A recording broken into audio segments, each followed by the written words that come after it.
بسم اللہ الرحمن الرحیم۔ بھائی آج میں ایک واقعہ پڑھ رہا تھا۔ حضرت مولانا پیر ذوالفقار احمد نقشبندی کی ایک کتاب ہے، اہل دل کے تڑپا دینے والے واقعات۔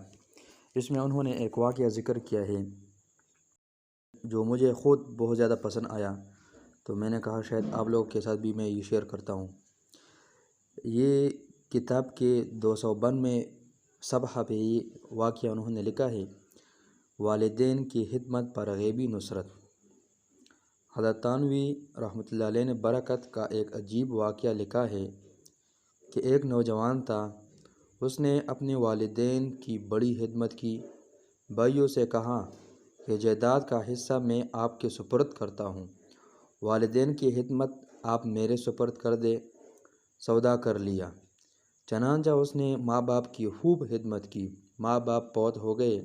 اس نے خواب میں دیکھا کہ کوئی اس سے کہتا ہے کہ فلاں پتھر کے نیچے 100 دینار ملیں گے کیونکہ تو نے ماں باپ کی بڑی خدمت کی ہے۔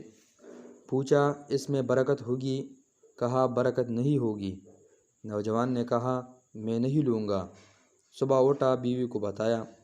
بیوی نے کہا بے شک نہ لینا، لیکن جا کے دیکھو تو صحیح پڑے بھی ہوئی ہے یا نہیں پڑے۔ اس نے کہا جب لینے نہیں تو میں جا کر دیکھتا بھی نہیں۔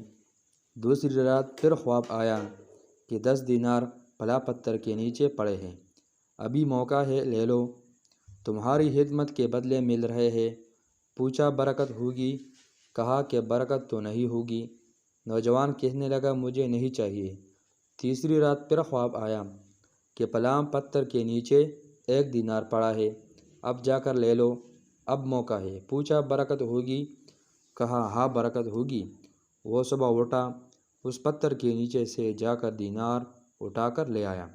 گھر آتے ہوئے خیال آیا کیوں نہ آج میں گھر میں پکانے کے لیے اچھی چیز لے جاؤں۔ اس نے مچھلی خریدی۔ جب گھر آیا اور اس کی بیوی نے مچھلی کو کاٹا تو اس مچھلی کے پیٹ سے ایک ایسا موتی نکلا جس کو بیچا تو ان کی زندگی کا پورا خرچ نکل آیا۔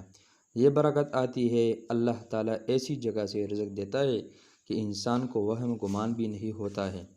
تو بھائی یہ واقعہ اس نے اپنے کتاب میں لکھا ہے، والدین کی خدمت پر اللہ رب العزت ایسی پھر موقع دیتا ہے انسان کو۔ یہ تو دنیا میں دیتا ہے اللہ رب العزت اپنے بندے کو۔ تو بھائی اس واقعے سے ہمیں یہ سبق ملتا ہے کہ ہم لوگوں کو بھی چاہیے اپنے ماں باپ کی خوب خدمت کرے، اپنے ماں باپ کو اف بھی نہ کہے۔ تو اللہ رب العزت سب سے پہلے مجھے اور بعد میں آپ لوگوں کو اس پہ عمل کرنے کی توفیق عطا فرمائے۔ بھائی اگر آپ لوگوں کو ہماری یہ ویڈیو اچھی لگی تو آپ اس ویڈیو کو لائک کریں، سبسکرائب کریں تاکہ ہمارے آنے والی ویڈیو آپ لوگوں کو موصول ہو جائے۔